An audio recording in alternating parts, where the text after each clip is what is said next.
Well, good evening, everybody. Good evening. In what is a very, very strange time we live in, isn't it? Welcome to SUFCtv. My name is Greg Clark. You may recognise that ugly face from previous videos. For that, I do apologise. There is nothing I can do about it apart from wear a hat to cover the dodgy barnet. Anyway, we're not here tonight to speak about me, are we? No, we're not. We're tonight joined by a very, very special guest. One, of course, we'll all be familiar with at Sutton United. I am joined by the wonderful Bruce Elliott. Mr. Chairman, how are you? Hello, Greg. Very well, thank you very much indeed. And you? I'm very well indeed, yes. All the better for having you as company this evening. So, yes. And of you haven't heard what I've got to say yet, so you might change your mind. Well, I think I'll leave that to the audience to decide, Bruce, not myself. Fair enough. Yes. But anyway, we spoke about an hour ago, and you were saying that we are currently kind of using the lockdown time to go for nice, lovely evening walks. How was your walk? Very nice walk. Nice, was it? Yeah. Fantastic. So yes, I suppose, Bruce, how are you generally? I mean, like, how has lockdown been treating you? How have you been keeping yourself busy? Yeah, well, I have been extremely busy, actually, just as busy as I am normally. My partner and I have got a small accountancy practice, which we're still doing our best to run. Most of our staff are working from home, but we're managing to tick things over and to keep the business running. And obviously, albeit slightly different time needed for the football club over the last few weeks. So it's been a bit different, a little bit different from going to matches and travelling all over the country, but again, needs must, and because of the very strange situation we find ourselves in, obviously there's been a number of other jobs that a number of us have had to get to grips with on the club's behalf, so very busy indeed. Yeah, you mentioned, of course, that obviously there's no match day, there's no end goal for the week ahead. A huge carrot for players in the first team squad and any team on any level within the club is that they have that end of the week carrot to look forward to, the game.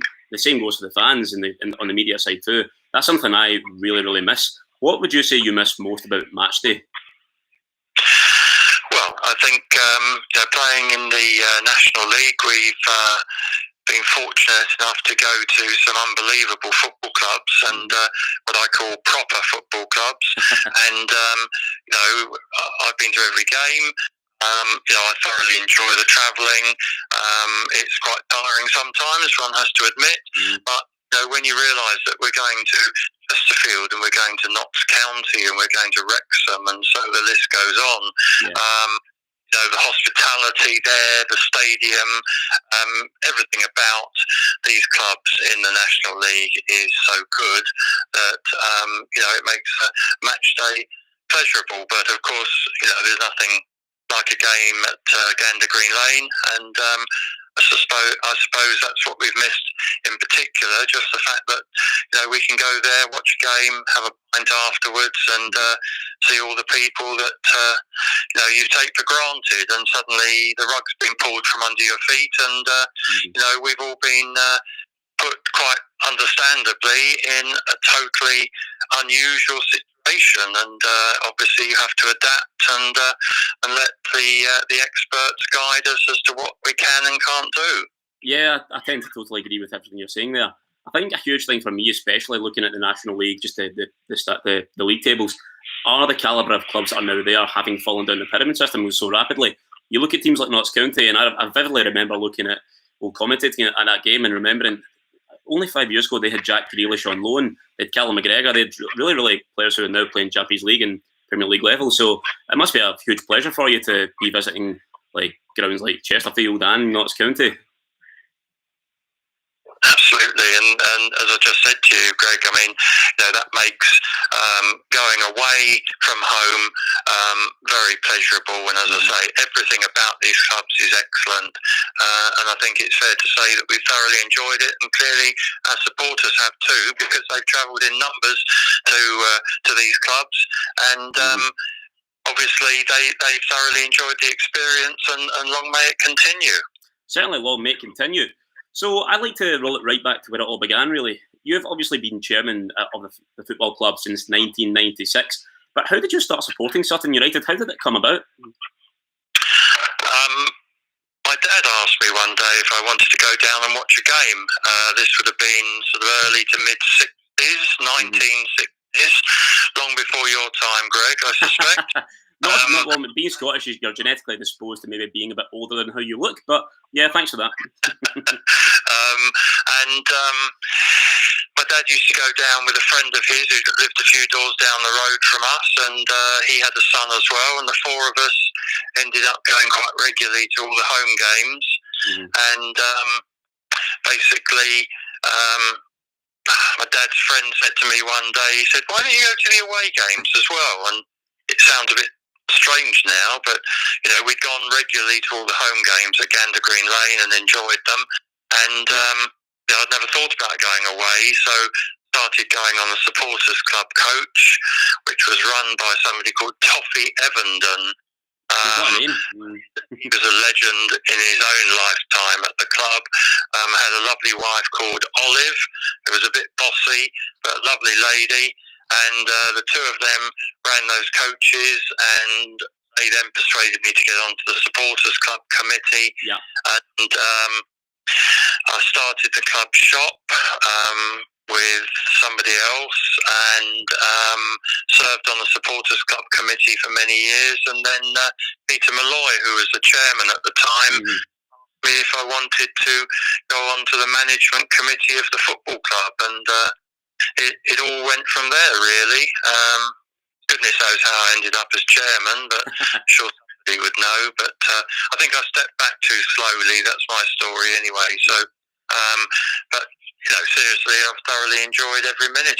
Not every minute, because there's been some quite tough times, but it's been a particularly pleasurable experience, and that's because we think it's a very special football club, and there's a lot of very special people involved in it.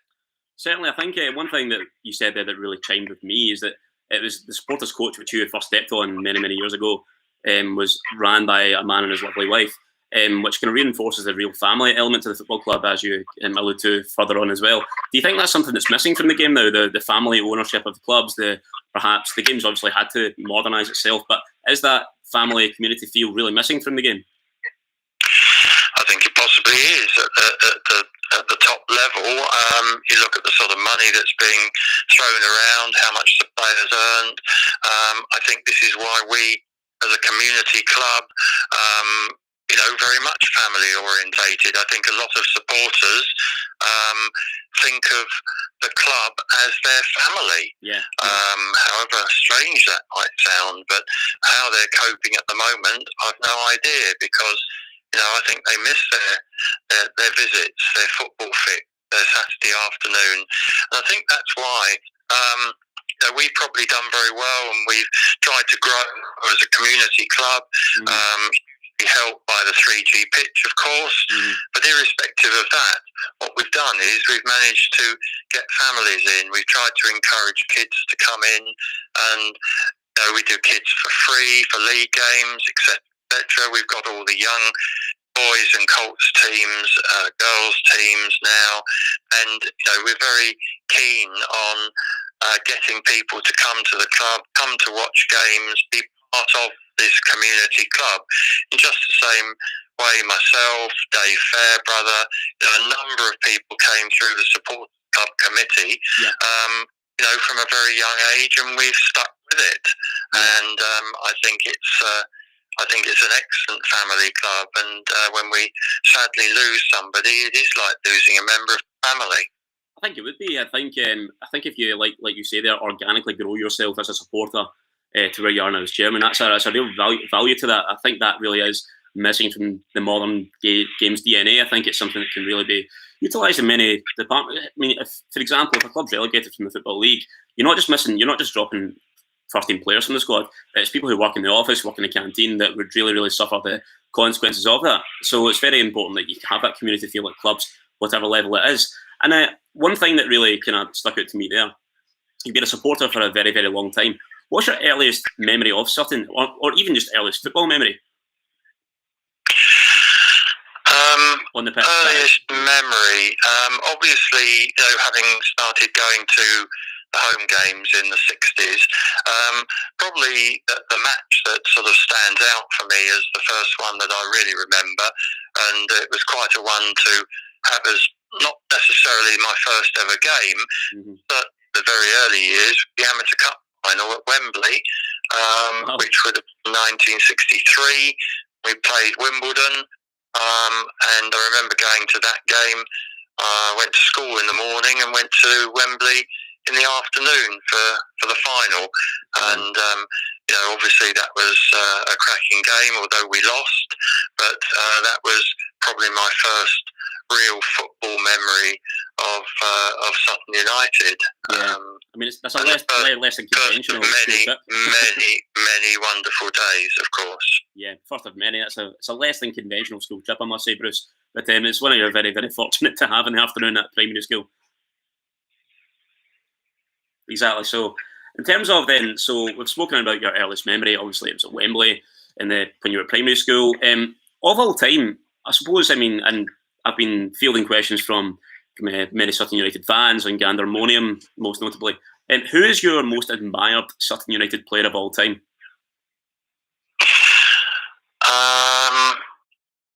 Admired Sutton United player of all time. Okay, well, let me start by telling you two that are not, because the envelope that they sent me with some money in didn't contain enough money for me to select them as my favourite player. So that blows out Mickey Joyce and Mickey Stevens. So the serious answer, I think, to your question is probably John Raines. But I tend to try and have two. I will mention Larry Pritchard as well, because he's the leading all-time goals appearance for Sutton United. And I did write it down, and I can't quite remember now. I think it's 786 appearances. I'm just checking that now, actually. Yeah, 786. Now, John Raines only made 685, but he did score 130 odd goals. And he did go on to be an excellent manager for us as well. So those are the two leading contenders. Sorry to the two Micks there. But probably if I had to choose one of them, I'd go with John Raines, because as a player, he was an unbelievable defender. He scored a lot of goals for us, great club man, and then went on to manage us and do well. So I think he's the nomination from me. It's not a bad nomination given the amount of games he's played. And one thing I'd like to ask the viewers really is, do you have any other players that you think that hasn't been mentioned by Bruce that you believe should be your most admired player of all time, who maybe was a cut above the rest? John Raines clearly is a very impressive candidate for that. So please do leave your nominations in the comments section, and I will field them to Bruce to get his thoughts on that. Okay, well, that's interesting enough. So moving on, I suppose as club chairman, it's as a figurehead, the patriarch of the club, it'd be interesting to know what your favourite ever moment, the moment supporting Sutton United that gave you the most euphoria in all the years you've been supporting them. What would that be, Bruce? Well, as I indicated earlier, we're very lucky. We've had over the years so many games that will stick in the memory. If I had to choose one, I think probably I would have to choose in the recent cup run, the game against Leeds. I know we followed that with the unbelievable sight of Arsenal and Arsene Wenger and all the players there. Sutton, which was quite surreal in itself. But I think I would have to go for the Leeds game, because we beat them and it put us into, it was the furthest we'd ever gone. As a result of beating them, we were in the 5th round of the FA Cup, and we'd never managed that before. So I think that was quite an achievement, and the scenes afterwards were just unbelievable. But then that cup, and people will say, well, what about Wimbledon away? Yes, exactly. And what about Arsenal? Just the fact that Arsenal Football Club were playing Sutton at Gander Green Lane in itself was something a bit special. But if I had to choose one, I think I'd go for the Sutton Leeds game in the game before the Arsenal match. Yeah, of course. I mean, look, I'll just completely level with you here, very honestly. I remember I'm a Celtic supporter, and I vividly remember watching it on BBC at 12:30, was it? And then going off to Celtic Park. But what I remember about that was the scenes after it, and like just watching on BBC. That team featured Calvin Phillips, who's now linked with £35 million moves to Aston Villa. What was it like? Obviously, you would have watched and remembered Don Revie's teams, Dirty Leeds, Billy Bremner, Peter Lorimer, all those fantastic players. Norman Hunter, of course, who sadly passed away last week. What was it like having watched them through the years and the legendary figures they are, immortalised in The Damned United, of course, which is probably one of my favourite films. But of course, what was it like welcoming Leeds to Gander Green Lane, having witnessed what their achievements throughout history?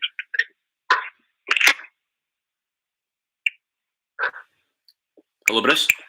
Sorry, Greg. You cut out at the last minute there, so I missed the question. Okay, not a problem. The question was basically just around what it was like to welcome Leeds United, the famous Leeds United, having watched Don Revie's immortal team throughout the 70s and 80s, boys like Billy Bremner, Peter Lorimer, Norman Hunter, those legendary teams. What was it like to, having saw that piece of history, to welcome the new age Leeds to Gander Green Lane? Was it? You must look and think, wow. Well, having seen the first game when we played Leeds and lost 6-0, obviously this was an opportunity many years later to get our own back, as it were. Yeah. Obviously that made it a little bit special. That was some game. They were probably one of the best teams in Europe at the time, with all those names that you've just mentioned. They're household names, really, Leeds, all that time ago under Don Revie. And one of the things I always remember about that is that there was a lot of fuss even at that time, and that was before the current health and safety rules. But the club at the time, and I was just a supporter at the time, the club at that time hired in some wooden benches from the oval cricket ground, and they placed them for people to sit on to watch the match inside the perimeter fence. Wow. Now, I don't think you'd be seeing that nowadays. Times have changed, and probably for the better. But I think I was on the supporters club committee at the time, and I think we were one of those body of people that were allowed to sit inside the perimeter fence. So we had an even better view of all the 6 goals being scored against Sutton. So, but you know, an unbelievable occasion with, I think, 14,000 in the ground. So times have changed a little bit, but when we played them recently in the cup run, obviously a little bit different crowd, but still an unbelievable atmosphere. And you know, I'm aware that a number of people made a big play of the fact that Gary Monk decided that he would not field his strongest side. Yeah. But then, you know, you can only beat, or you can only play the team that's put in front of you. And I think we thoroughly deserved that on the day.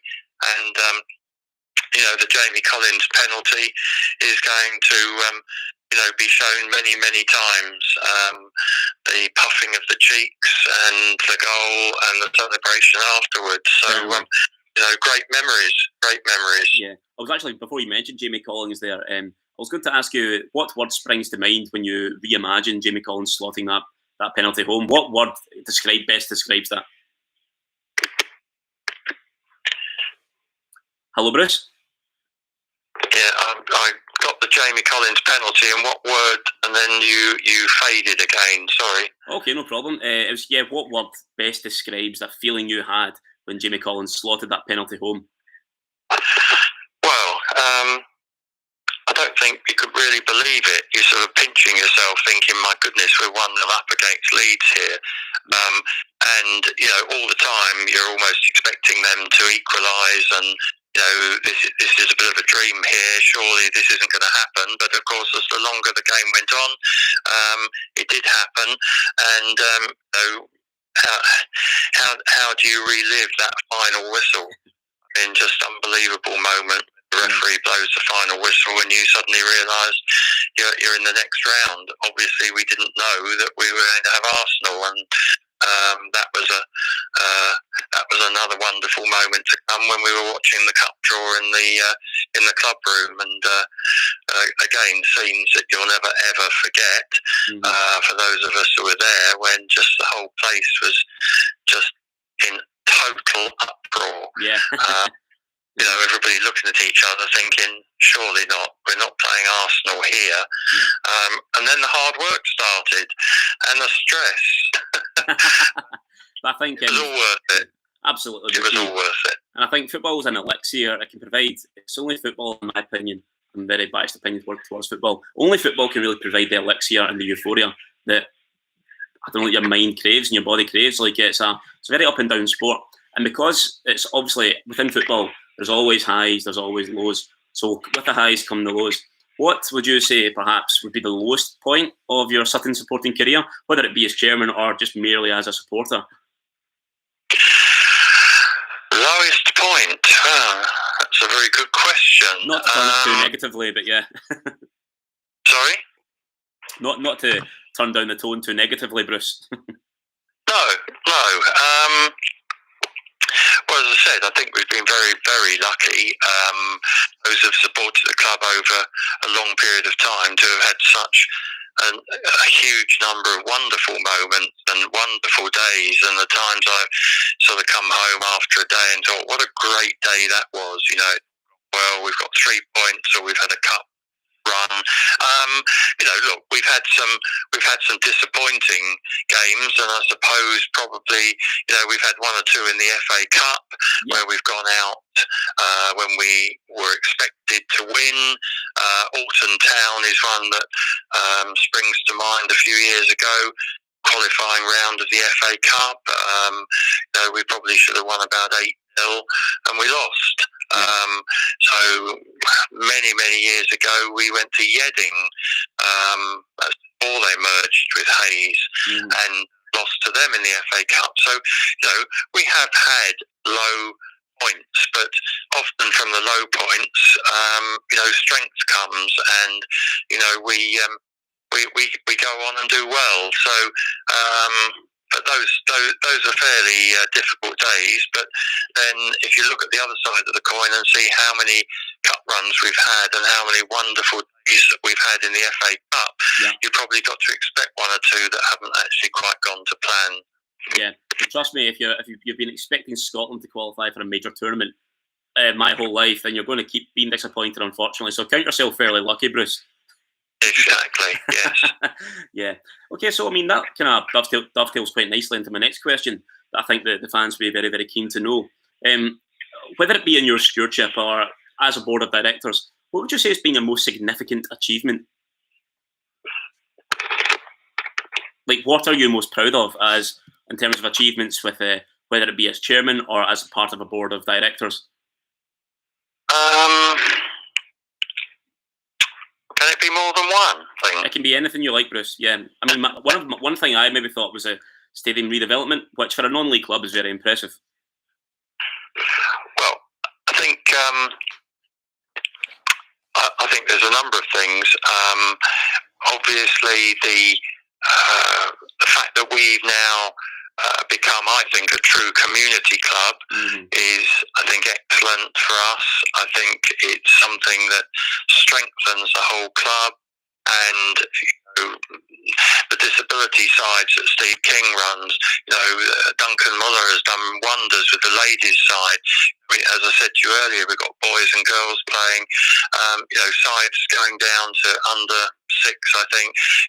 So an unbelievable number of people associated with the club, and that was hugely helped, as we said earlier, with the 3G pitch coming in. Yeah. But I think that has been something, together with the steady redevelopment of the ground. I don't think there's any doubt that the ground and the facilities are much better now than they were 5 years ago, and 5 years ago I'd like to think they were better than they were 10 years ago. So I think there's been a steady progression there. So I think, obviously if you're looking on the pitch, then obviously cup runs, but I also think that us playing at the top level of non-league football was something that we always wanted to achieve. We've done Ryman Premier, we've done National South, but it was always the hope that we could one day get into the National League conference, the top level of non-league football, and try and establish ourselves as a club that deserves its place in that league, and not just a sort of going up one year and then being relegated immediately. But that is one tough league, and we keep saying it, and people say, well, you keep saying you're punching above your weight. We probably are, but then we've had an unbelievable manager for the last 11 years, and we've now got another top man in charge. And I tell you, if we can get those sort of decisions right about people who are leading us on the pitch, we do our very best off the pitch to support the manager and the players.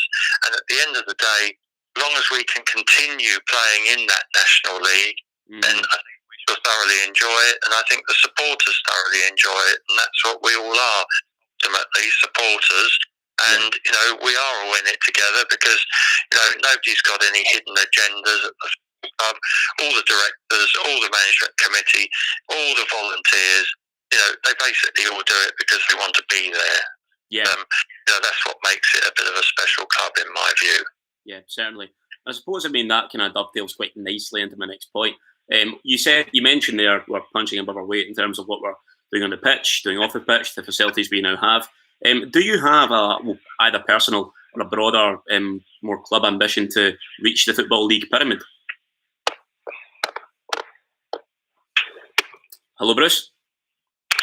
I missed the last part again, Greg, I'm afraid. That's no problem.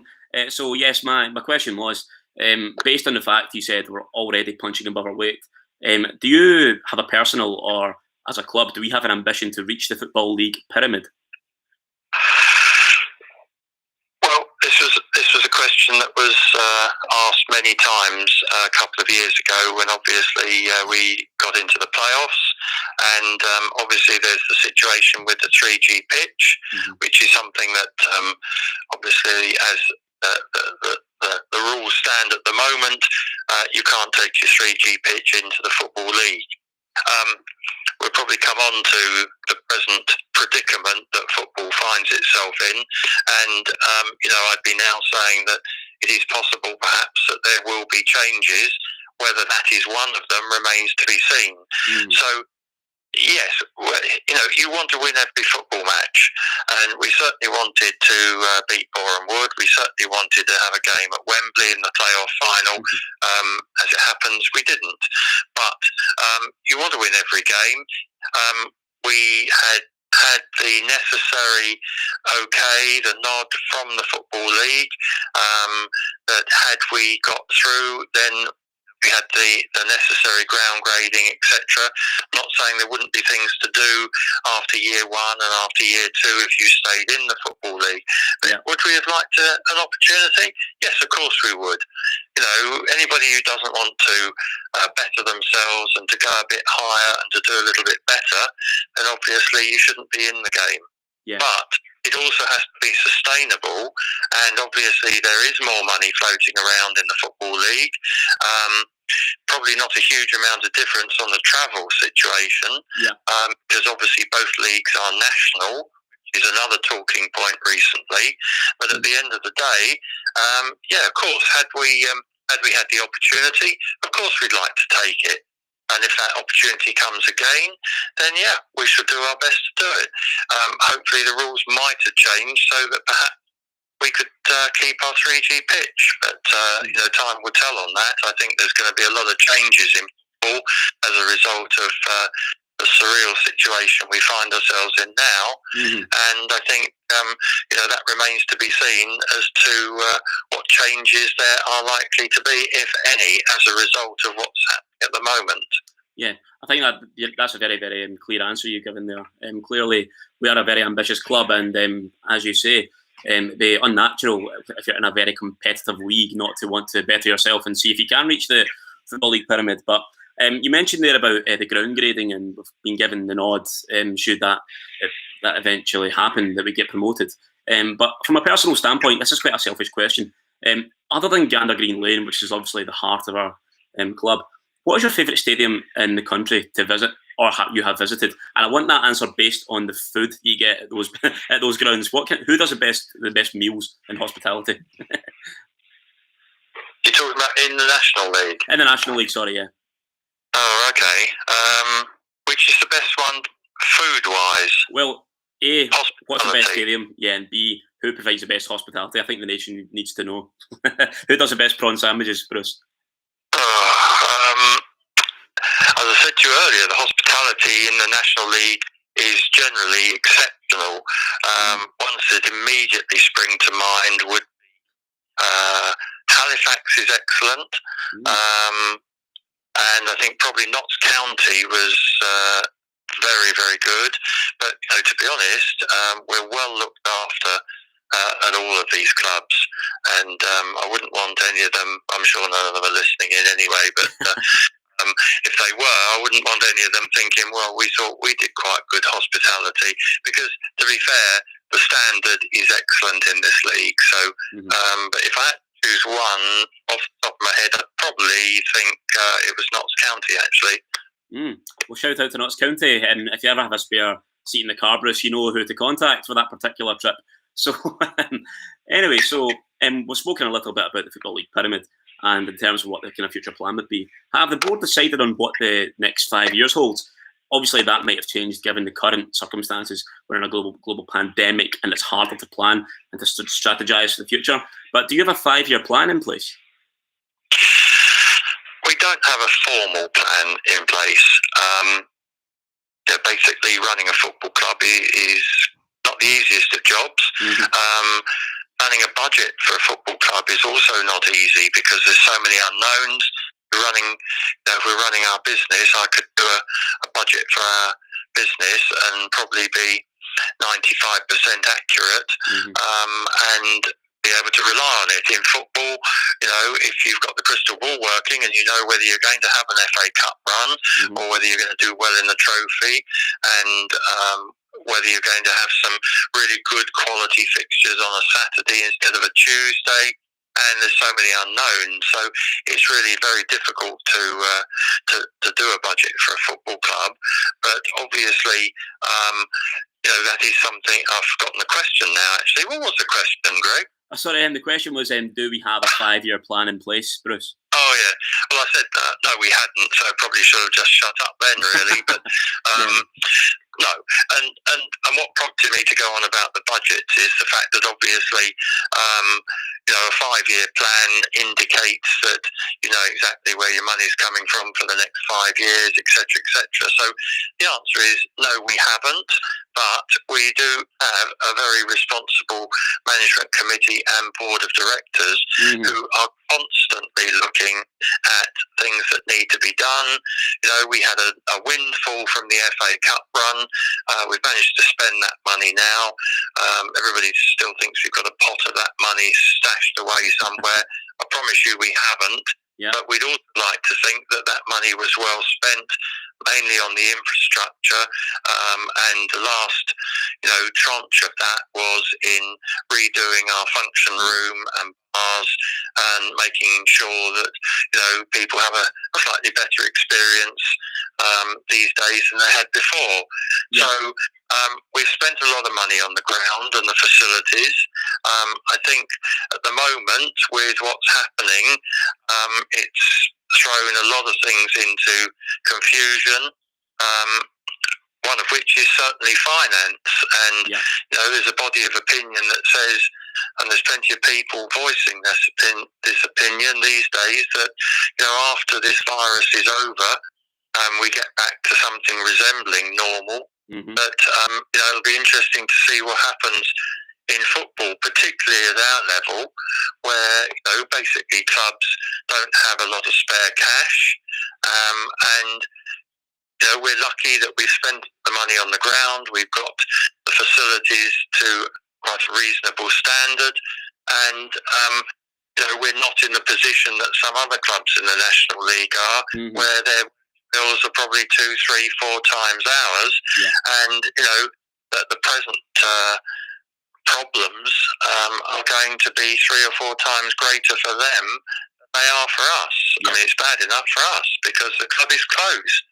The only part of the club that is still running is the academy. Yeah. And let's hope that can continue. But the rest of the club is shut. The 3G pitch can't be hired. Bars can't be used. And obviously that just throws a huge spanner in the works, although we've had some assistance towards the deficit that will come. But obviously we are looking at every avenue possible for clubs to ensure that we get through this. And I'm not the first to say this, but lots of clubs have said, right, well, however this pans out, what's particularly important is that at the end there has to be a club. Yeah, it still has to be around. Hopefully playing at the same level, but if it isn't, well, so be it. But the only good thing about this, and there aren't very many good things about what's going on at the moment, the only good thing is that we're not out on a limb here. Every club is in exactly the same position. Mm-hmm. So from that point of view, obviously, it'll be interesting to see what happens, what changes there are as a result of this virus, as and when it is over, whenever that might be. Certainly, I think globally, obviously, pretty much every single league in the world is experiencing a problem of how maybe, or a review of how robust they may be to deal with a serious issue like this. It's affecting, it's intravenous in many leagues. It's affecting everyone. It's very difficult. But I think, as you say, the one caveat to this is that it's everyone that's suffering. And in terms of budgets, everyone's got to make sure they have a robust model in place to survive times like these. And we'll touch wood and God hope we do. That's coming out of this. The better side is the main aim here. But I suppose that kind of dovetails me into the next question too. You mentioned the very first question I asked you was it what do you miss most about the match day? So how are you getting your football fix nowadays? Is it? I mean, if you're asking me, all I do most of my day is spend when I'm not working. I spend a lot of time going down the rabbit hole that is YouTube. That's how I get my football fix. How about you, Bruce? Well, I suppose I'm not getting mine at the moment.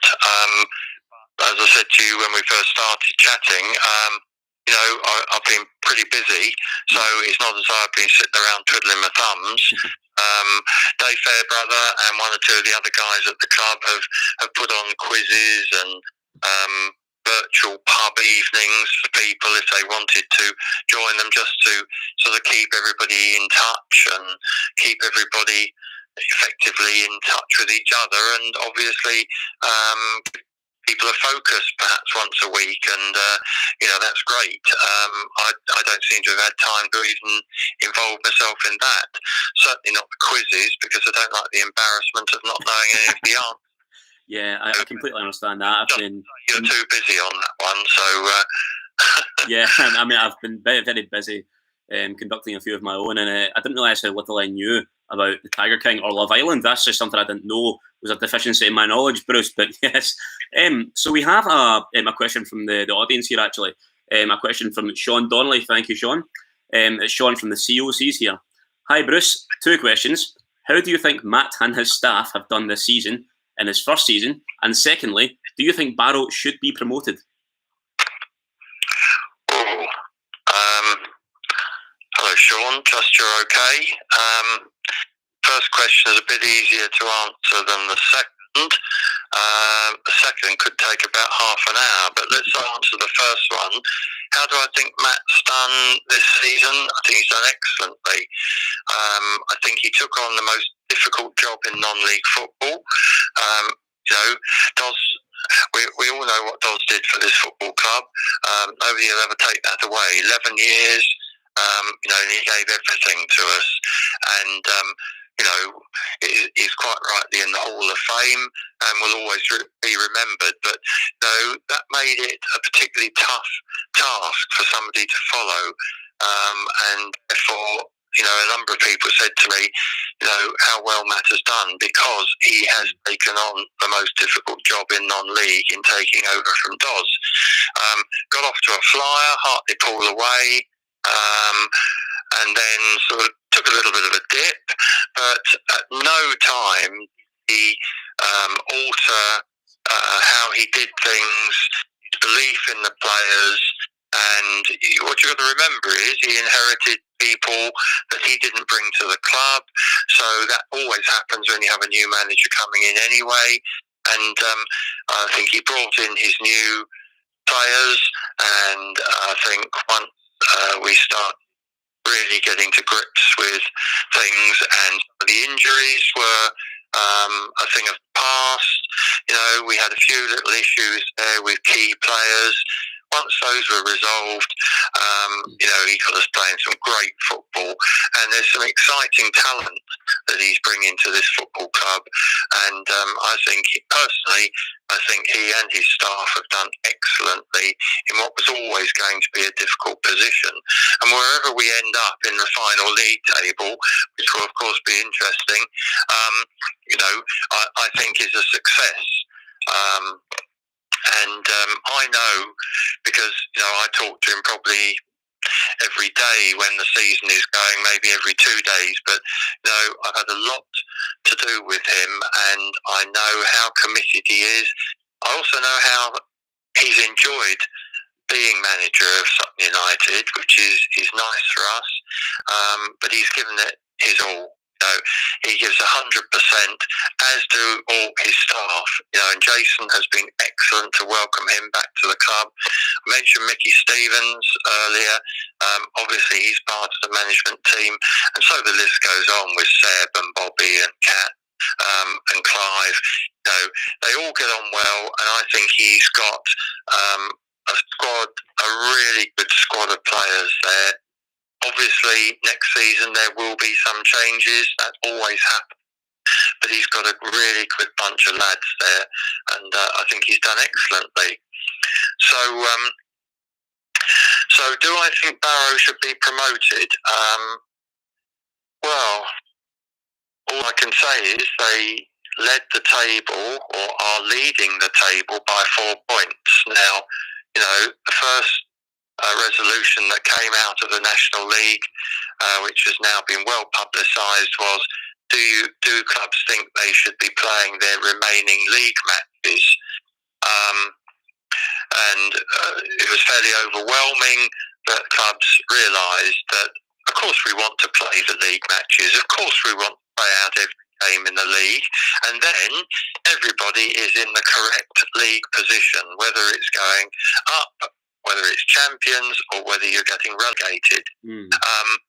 So once those league games have been decided not to be played, the next resolution, which I understand is likely to come out from the board of the National League this week, is a second resolution which clubs are going to be asked to vote on, and that will be particularly interesting as to what options the league look forward to finish the season.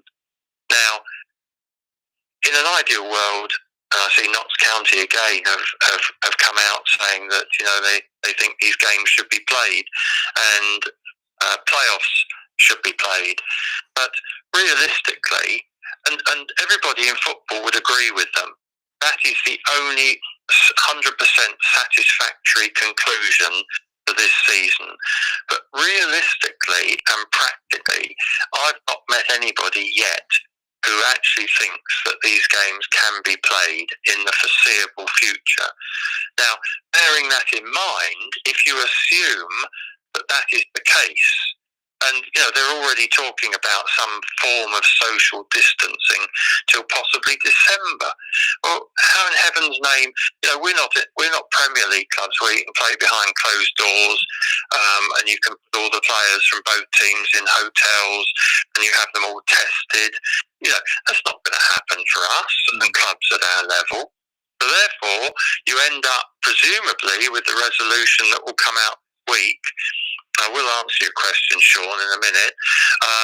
Basically, is it null and void? Do you do points per game? And do you just promote the top team? Do you just relegate the bottom side and promote champions from National South? There are one or two alternatives, but there aren't that many options as to what you can do. And what you can be sure of is, assuming you're not actually going to play all the games, you can't please everybody all the time. It's as simple as that. At the end of the day, you are not going to be in a position to satisfy everybody. The answer to your question, Sean, is do I think Barrow should be promoted? They were 4 points clear with quite a number of league matches and therefore points still to be played. And they still had to go to Harrogate, I think, because that was due to be a televised game. So I know they've made a big fuss about the fact that, they've been out of the Football League for 48 years, therefore they should be promoted. I don't see that that's particularly relevant, whether they've been out of the Football League for 1 year, 48 years. What this should be about is fairness to as many clubs as possible. And do I think they should be promoted just because when the season stopped, they were top? Then the answer is no. If, when the resolution comes out from the league and all the clubs have voted on how to finish the season, if as a result of either a points per game or a null and void or whatever method is chosen, Barrow end up top and they get promoted, well, good luck to them. They're a good club. We get on very well with them. But I don't think you can just pull them out and say, right, well, should they be promoted? What's the difference between, the side at the bottom? Should they be relegated? That is a possibility, I think. I think possibility of one club going up. Obviously, there's the Bury situation, which, would be taken into account in the Football League. But what are the Football League going to do? I mean, they came out saying, well, 56 days and we can play all our remaining games and we can play the playoffs. But when are they going to play these games? Are they going to play them behind closed doors? There's contracts running out. There's a whole host of issues which maybe some people haven't thought about. And you've got that mix in the National League, which makes it even more difficult. I would think in the EFL, every club probably pays its players 52 weeks of the year. Yeah. National League, you've got a mix of clubs where a lot of players will be out of contract at the end of April. You will have others that maybe run to June. You will have others that pay 52 weeks of the year. So when you're asking clubs to play games, if you were in what is commonly called the off-season, the close season, then you're again going to have issues there with clubs fielding under-strength sides, etc., etc. So I think basically, I don't think Barrow should be promoted just for the sake of it, but if they turn out to be champions after all the clubs have had their say in the next resolution that the league are sending out, then as I said to you, good luck to them. Yes, that's a very, very firm answer for you there, Sean, regarding Barrow's. And a very long one as well. I think it's a question that cannot possibly have a short answer, unfortunately. Sean's probably switched off by now, Greg. No, we're still doing very well in the ratings, I must say. You're delivering a very, very clear picture of what Sutton believes Sutton's viewpoint on this. We do have another question, which is a very interesting one from Jenny Corkett. Thank you very much, Jenny. When the club were asked from the league to vote on whether the season should end immediately or continue after lockdown, did you consult the manager, Matt, and take his opinion into account? Or was it out of his hands completely? I Hi, Jenny. Yes, we did. It's as simple as that. Obviously, ultimately, it's the board of directors' decision, but Matt's view was certainly asked, and his views taken into account. Having said that, he was very keen to make the point with his football hat on. Then, obviously, if there was any chance of playing the remaining games, then he would want to do that, and so would we all. But with our realistic, when could we possibly play them, financial at contracts finishing, close season, etc., etc., that other hat on, it was a no-brainer. I mean, you just couldn't play them. So, but the answer to your question is we certainly did consult with him, and I'm talking to him on a regular basis, even though he is furloughed. Mm-hmm. That's a very good answer. Thank you very much. We're receiving a few questions regarding potential positioning next season and when we would maybe ideally like next season to start, if at all. I mean, it's very, very hard to say at this stage, based on the fact, as you say, social distancing could be implemented until this December. So, but a question from Ahmed Noor, thank you very much, Ahmed, is what your hopes with the existing squad? Where do you think next season we could finish, like presuming all safe and well, and when the season does eventually start? Do you think the current squad is capable of pushing to the playoffs, or maybe even beyond into the automatic promotion spots, Bruce? Well, hi Ahmed. I think my answer will have changed because of the virus and the lockdown. And as we sort of intimated earlier, I think, Matt's got a good squad of players together. There will be some changes. That always happens, as I said. But he's got a really good bunch of boys there, and they all get on well. There's no prima donnas there. They all gel, and they all respect the manager and the management team, and it works really well. So yes, of course he's ambitious. This is his first managerial appointment. He wants to do as well as he possibly can, and we want to back him as well as we possibly can, without the club bankrupting itself. With what's happening now, I think there's the big unknown. I think it's going to be difficult. I think there will be clubs possibly going out of business. Will there be transfer fees at our level? There weren't very many beforehand. I suspect there'll be even fewer. I saw his interview last week. He's very much of the opinion, and he may well be right, that there won't be the money around in non-league. Mm-hmm. And clubs will, and I know it sounds a bit naff, but clubs will basically ensure that they are around after this virus. And if that means that they have to have a mediocre season, but are still keeping their heads above water financially. This is a community club. We've got people, as we said, they're members of our family. They come to Sutton because, it is their family. They enjoy their football fix. We've got some unbelievable supporters. And I think the best illustration of this is that just before the lockdown, we launched our season ticket plans for next season. Mm-hmm. I read that a number of clubs, even at our level, said, well, we can't sell season tickets for next season. That wouldn't be morally correct. Well, we just launched ours for next season.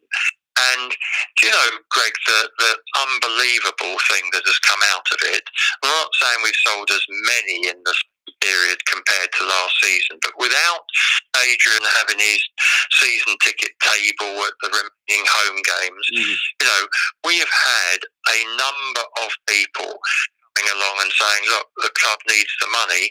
We don't know when next season's going to start. I'd like to buy my season ticket now. I'll take the chance as to when the season starts. If it's a reduced number of games season, well, so be it. The season tickets are cheap anyway. The club will need some help to get through this. And we were a bit worried originally that if the remaining games weren't played, that we might get one or two people coming along saying, "Well, no, I paid for a season ticket which covers so many games. Do I get a refund?"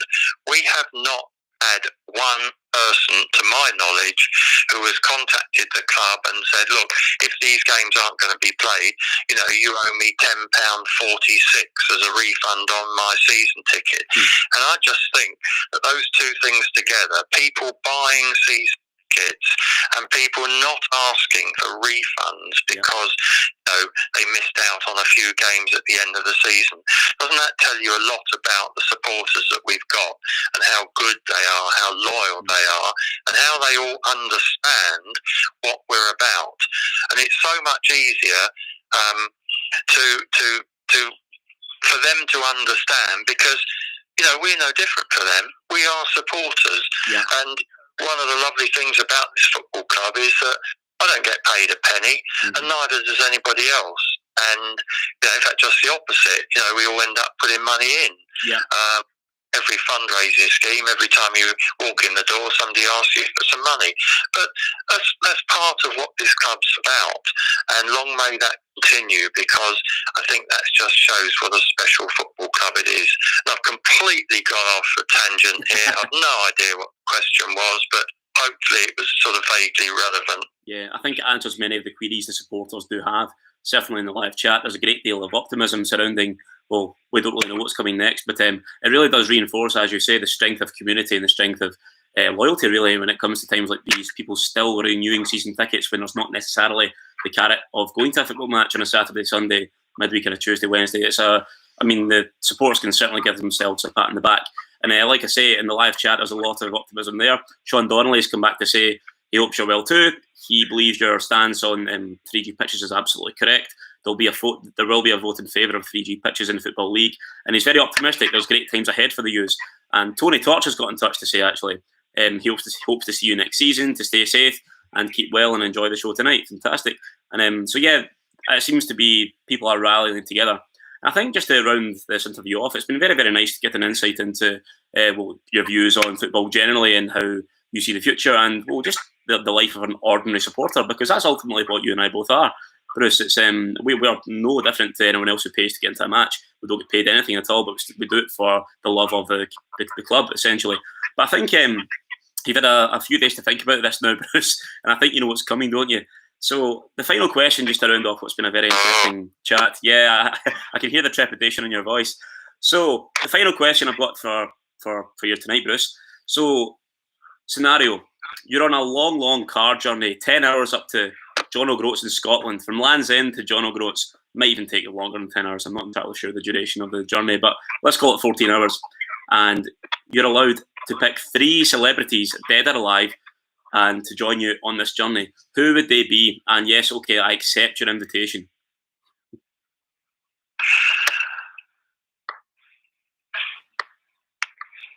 Hello, Bruce. Right, luckily you cut out at the end because I suspect you probably offered your own services as well. Listen, I'm a very good driver, Bruce. If you ever need a driver, just buy me some Percy Pigs and I'm your man.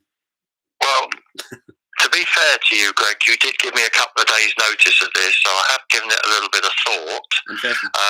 So this is a considered nomination. Now, the only thing I would say is the car big enough for me to have 4? I'd say it's a people carrier, so you're talking, do you know what, even if you put the 2 seats at the back down, you get 7, so you can have as many as you like. No. I'll only push my luck because you said 3 and I've got 4. So can I have 4? Is that all right? You can certainly have 4, Bruce. No problem. Okay, well, here we go. And I'll probably never, ever live this down. So if that is the case, Greg, of course, I know exactly who to blame. Fantastic. So the first person, because I think there would be some unbelievable stories that she would be able to tell. And obviously she wouldn't have anybody overhearing this other than the other people in the car. So the first person would be Her Majesty the Queen. Okay. I mean, I think she's an unbelievable lady, and I think she would have some stories to tell, probably most of which she's never ever been able to tell anybody, but she'd be able to tell me. In the comfort of a Ford Fiesta, certainly. The number one is Her Majesty the Queen. Her Majesty the Queen, number one. Who is number two? Number two is David Attenborough. Okay.